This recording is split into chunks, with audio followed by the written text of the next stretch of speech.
In the deep antiquity of Arabia, long before empires carved their borders into stone and long before deserts swallowed the memory of vanished cities, there existed a civilization so prosperous, so ingeniously sustained, that later generations would scarcely believe it was real, a people whose story would be preserved not merely by archaeology or legend, but by divine revelation itself, a civilization known as Saba, or Sheba, rising in the fertile valleys of southern Arabia, in what is now Yemen. Where the earth once bloomed against all expectations, where trade routes converged like arteries of the ancient world, and where water, the most precious currency of the desert, flowed in abundance through one of humanity's earliest engineering marvels, the Marib Dam, a colossal structure that transformed an unforgiving landscape into a paradise of order and abundance, and here, amid terraced fields and vast orchards, the people of Saba lived lives of extraordinary ease, their society flourishing through agriculture, commerce, and control of the incense trade that connected Africa, Arabia, and the Mediterranean world, and as the narrator's voice deepens, we see a land described not by human poets but by divine speech itself as a good land and a forgiving Lord, a place where sustenance arrived without struggle, where caravans departed safely, where two immense gardens stretched to the right and left of their settlements, heavy with fruit, irrigated with precision, sustained by a balance between nature and human ingenuity that seemed almost miraculous. Yet even as prosperity reached its zenith, history teaches us that abundance carries its own dangers, for when hardship fades, gratitude can fade with it, and slowly, almost imperceptibly, the people of Saba began to turn away from the source of their blessings, their worship shifting, their hearts hardening, their reverence replaced by complacency and arrogance, and in this transformation lies the first turning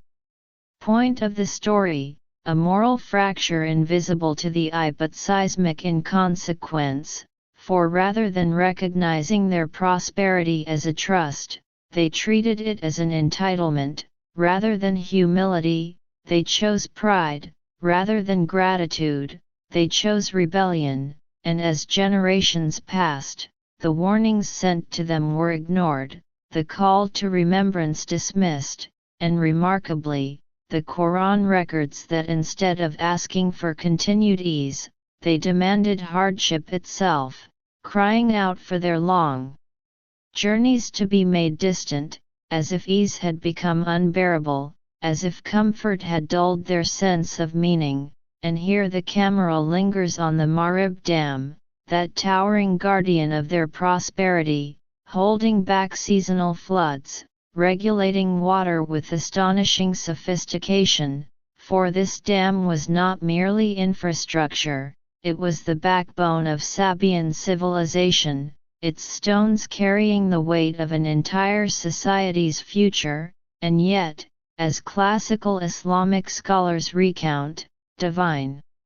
retribution does not always arrive with thunder and fire, sometimes it comes quietly, patiently, through means so small they escape notice, and thus enters one of the most haunting elements of this narrative, the slow, unseen weakening of the dam, as tiny creatures, rats or mice, gnawed relentlessly at its foundations, tunneling where human vigilance failed, eroding the strength of stone over time, a metaphor as much as a mechanism, for just as small acts of ingratitude accumulate into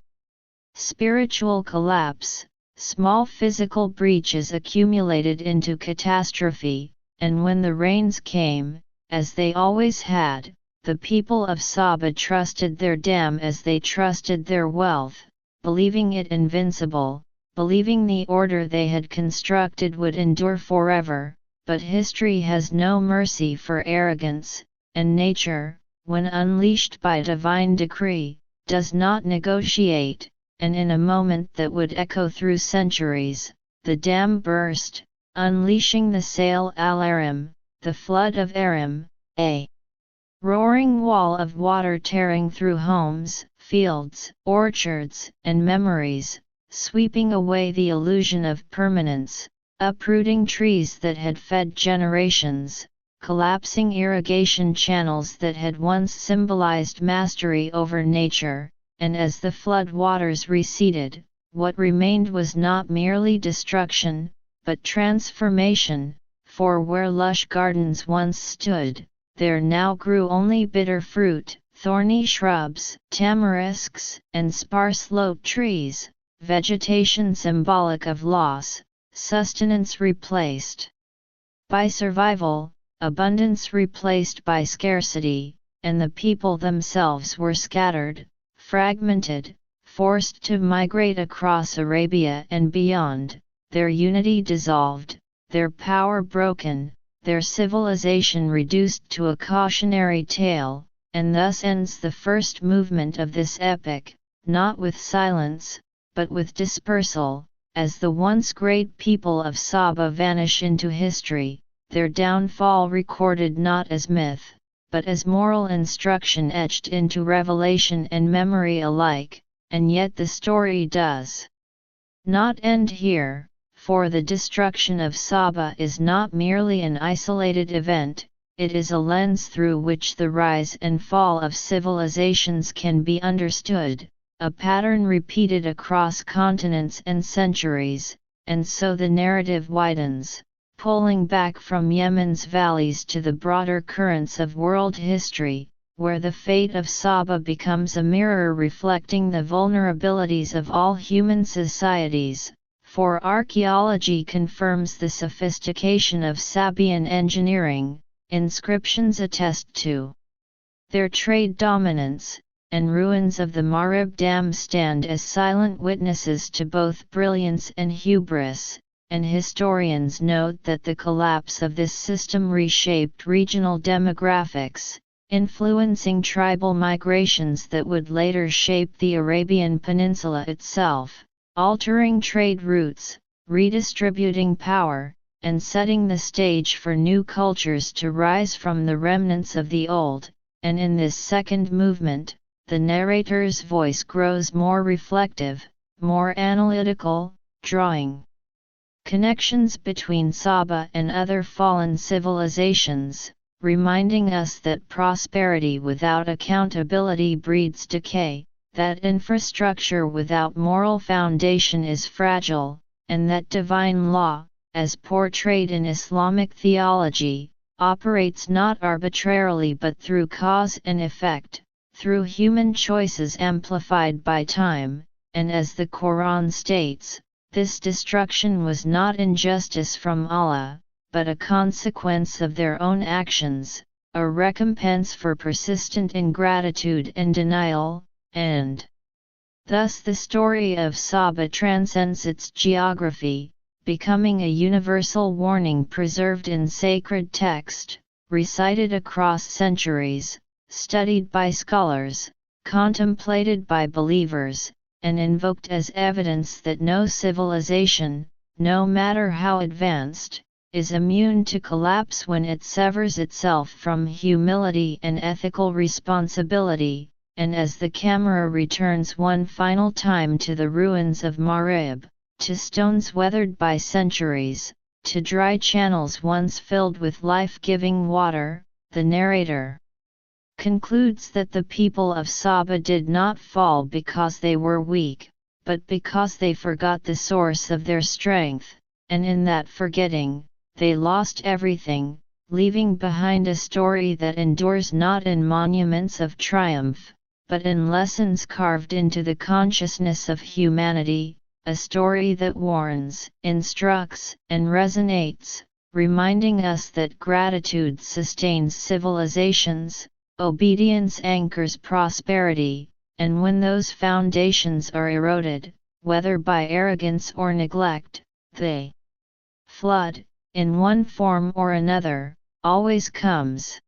And when the roar of the flood of Aram finally subsides, when the waters withdraw and silence settles over the shattered valley of Marib, a new and irreversible chapter begins in the story of the people of Saba, for their destruction does not end with the collapse of a dam, it continues through dispersal, erasure, and transformation, as survivors emerge from the wreckage to find not merely ruined homes but the total collapse of a civilization's foundation, for the Marib Dam had been more than stone and earth, it had been the axis of Sabaean life itself, the guarantor of agriculture, stability, trade, and unity, and once it was gone, the intricate system that sustained their prosperity unraveled with stunning speed, irrigation channels lay broken, fertile fields turned to dust, trade routes shifted elsewhere, and famine replaced abundance, forcing entire clans to abandon the land that had defined their identity for centuries, and it is here that the Qur'an delivers one of its most profound statements about civilizational collapse, declaring that Allah made them stories, legends repeated among later peoples, and scattered them completely, and this scattering, described in a single verse, reshaped the history of Arabia itself, as waves of Sabaean descendants migrated northward and westward in search of survival, giving rise to new tribal confederations that would later dominate the region, among them the Aws and Hazraj who settled in Yathrib, later known as Medina, the Ghassanids who established power in the Levant, and the Lakhmids who moved toward Iraq, and in this way, the fall of Saba became a hidden engine of historical change, redistributing populations, altering political balances, and laying demographic foundations that would echo into the era of Islam itself, and yet the Quranic narrative insists that this was not blind destruction nor arbitrary punishment, but a measured consequence, explicitly stating that this recompense was for their persistent ingratitude and denial, and that Allah does not wrong His servants, but they wrong themselves, and as the documentary lens widens, the story of Saba begins to resemble a universal pattern repeated throughout history, where civilizations at the height of technical mastery and economic success mistake material control for moral invincibility, where gratitude erodes into entitlement, where warnings are dismissed as superstition, and where decline begins invisibly long before collapse becomes visible, for just as small creatures gnawed patiently at the foundation of the Marib Dam, so too did small acts of arrogance, neglect, and disobedience accumulate within Sabaean society, weakening it from within until the moment external pressure arrived. And archaeology today confirms the reality behind the revelation, as the ruins of Marib still stand in Yemen, silent but undeniable, testifying to an advanced culture of engineering and governance that nevertheless could not outlast its moral decay, and thus the story reaches its final resonance, as the Qur'an closes the account not with nostalgia but with warning, declaring that in this are signs for every steadfast and grateful person, framing the destruction of Saba not as a tale of ancient failure, but as a living lesson addressed to all civilizations that follow, and in the final moments of this documentary, as the camera drifts across desolate channels once filled with water and terraced hillsides now barren, the narrator delivers the enduring conclusion: the people of Saba did not fall because they were weak, nor because they lacked knowledge, nor because they were poor, but because they forgot the source of their blessings, and when gratitude vanished, protection vanished with it, leaving behind a civilization that once lived in ease, now preserved only in scripture, history, and memory. a reminder that prosperity without humility is temporary, that power without obedience is fragile, and that when gratitude collapses, even the greatest dams will eventually fall.